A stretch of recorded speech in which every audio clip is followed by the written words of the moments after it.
प्यारे देशवासियों, नमस्कार। आर्यन खान जो ड्रग्स केस था उसमें अब सैम डिसूजा ने भी कुछ खुलासा किया है। इससे पहले प्रभाकर सैल, वो भी जो गवाह था, इनका विटनेस था, उसने कई बातें बताई थी जो ऑलरेडी पूरे देशवासियों के सामने जा चुकी हैं। वहाँ की जो जो सियासत थी, जो जो चाल थी, एनसीबी वगैरह की सब मिली भगत जो थी, वो उन्होंने कई चीज़ें खुलासे किए थे। और अब सैम डिसूजा ने बोला है कि केपी गोसावी और सुनील पटेल, इनकी साजिश थी ये इसको फंसाने के लिए, मतलब आर्यन खान को फंसाने के लिए, पैसा इकट्ठा करने के लिए, ये पैसा लेने के लिए ये इनकी साजिश थी। 25 करोड़ का जो जिक्र आया था वो इन दोनों की साजिश थी। तो ये बिल्कुल साफ साफ जाहिर हो रहा है कि इस केस के पीछे जो कहानी बनाई गई है वो नहीं है, कहानी कुछ और है जो कहानी बनाई गई। हालांकि जो कहानी बनाई गई है वो तो इस पर बनते ही नहीं, उसमें तो दम ही नहीं है। यानी इसके पास फिजिकल पोजेशन ड्रग्स का मिला ही नहीं है और इसने उस वक़्त सेवन भी किया हुआ नहीं था, तो इसके ऊपर केस बनने का तो कोई सवाल ही नहीं होना चाहिए था। तो ये एनसीबी की कोई चाल है, साजिश है, ये पैसा ऐंठने की, ये जो है ना, उनको कुछ लूट का ये इनका इरादा था। तो इस वजह से ये पूरी साजिश रची गई है इन दो आदमियों द्वारा। बाकी अभी ये जांच हो रही है, मुझे पूरा भरोसा है कि जांच के अंदर सब परतें खुलेंगी, किस किस का क्या क्या रोल रहा है और किस तरीके से ये शुरू से गाड़ी चल कर कहाँ कहाँ पहुँची है, किस किस रास्ते से होकर निकली है। मुझे विश्वास है ये सारी चीज़ें बाहर आएंगी। लेकिन ये सचमुच है, किसी को नीचे गिराने के लिए, किसी को नीचा दिखाने के लिए कोई सरकार इतनी गिर सकती है, ये सारा रोल केंद्र सरकार का किया हुआ है, सारा गेम केंद्र सरकार का, क्योंकि केंद्र सरकार की एजेंसी है एनसीबी। वो केंद्र सरकार के इशारे पर ही ये जो है वहाँ के जो डायरेक्टर थे, उन्होंने इनके इशारे पर ही जो किया है, सब काम इनके इशारे पर किया, इनके कहने पर किया है। अब वो खुद बलि का बकरा बन गए हैं, जहाँ तक मेरा अंदाज़ा है। समीर वनखड़े खुद बलि का बकरा बने हैं और शायद वो भुगतेंगे अभी, क्योंकि जांच में जब अगर वो दोषी पाए जाएंगे तो उनको केंद्र सरकार कैसे बचाएगी।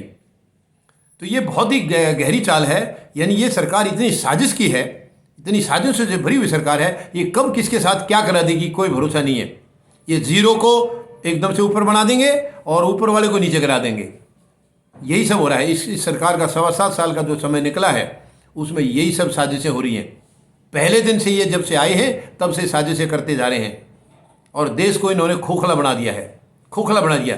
यानी जिसने इनके खिलाफ, मतलब इनके खिलाफ दुश्मनी में नहीं, इनकी नीतियों के खिलाफ, इनके गलत फैसलों के खिलाफ या गलत नीतियों के खिलाफ जिसने जरा सी आवाज़ उठाई, जिसने जरा सा इशारा किया, उसको ये उसी दिन नोट कर लेते हैं कि ये हमारा सबसे बड़ा दुश्मन है, इसका इलाज करना है, और ये उसी दिन से उसके इलाज में लग जाते हैं। ईडी के छापे डलवाएंगे, सीबीआई के छापे डलवाएंगे, कहीं जेल में डाल देंगे, कोई केस बना देंगे, कुछ ना कुछ ऐसी साजिश करेंगे ये, क्योंकि इनको तानाशाही करनी है, इनको गलत नीतियाँ ला ला करके देश को बर्बाद करना है, और देश को बर्बादी के से जो रोकना चाहेगा ये, वो इनका सबसे बड़ा दुश्मन होगा, क्योंकि ये देशद्रोही हैं।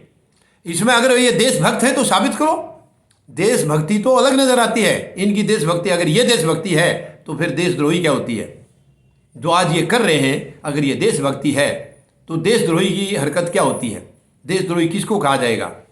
ये जब से आए हैं ये देश के खिलाफ, देशवासियों के खिलाफ, देश की भावनाओं के खिलाफ फैसले ले रहे हैं, और उन्हीं को देशद्रोही बोला जाता है।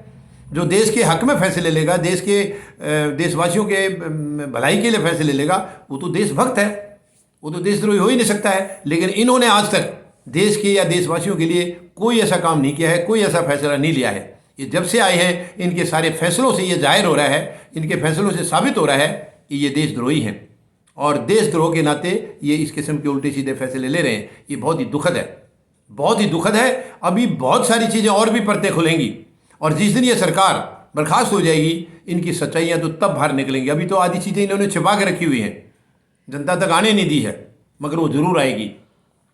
सच्चाई डिले हो सकती है, देर हो सकती है, लेकिन सच्चाई छिपती नहीं है, सच्चाई गायब नहीं होती है। हाँ, वो देरी जरूर हो जाती है, क्योंकि झूठ जो है सच्चाई के ऊपर कुछ समय के लिए हावी हो जाती है, हावी हो जाती है, क्योंकि झूठ के अंदर एकदम से दिखाई देने का एक जज्बा होता है कि वो तुरंत एकदम से दिखेगी, क्योंकि इनके पास कलाकारी इतनी है, ये झूठ को ऐसे तरीके से परोसते हैं कि उसको सामने वाले को लगेगा हाँ ये सच है। लेकिन सच आखिरकार एकदम से उभर के आती है। जब बाहर निकल के आती है तब वो अपने आप बुराई जो है दब जाती है, झूठ दब जाती है। और वही काम इनके साथ होने वाला है अभी।